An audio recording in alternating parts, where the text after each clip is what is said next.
Alors l'histoire de Shere Khan avec le Genève Servette est amusante. C'est Chris McSorley, donc l'entraîneur de Genève Servette à l'époque, qui voulait absolument avoir un aigle vivant comme mascotte dans la patinoire.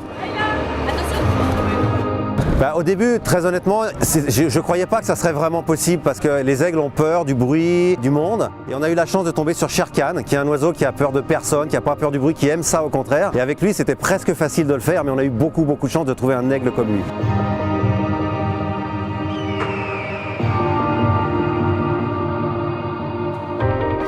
Début parce que Shere Khan ne volait pas tout le temps bien, et des fois il volait très bien et des fois il se promenait un petit peu dans la patinoire. Je l'ai retrouvé une fois, il allait se cacher dans les toilettes en dessous, donc c'était une surprise pour ceux qui étaient à ce moment-là dans les toilettes.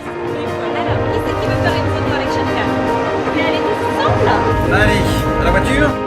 Il va avoir 4 mois de repos pendant l'été quand les joueurs sont en repos. Ensuite on va s'entraîner chez nous au parc et tous les jours on lui fait faire un peu de musculation comme les joueurs. On lui fait vraiment travailler tous les jours. Ensuite, on lui met de la musique dans sa volière pour l'habituer au bruit. Et ensuite, on revient à la patinoire et maintenant, c'est devenu facile.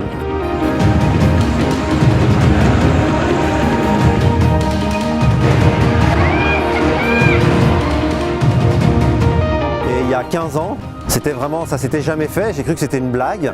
Mais après 6 mois de travail, on a réussi à amener Shere Khan dans la patinoire et à le faire voler dans la patinoire.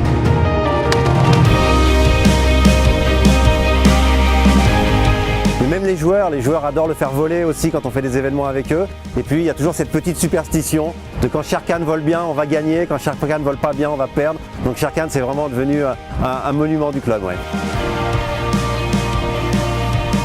On avait dit qu'on continuerait jusqu'à ce que Genève Servette soit champion de Suisse.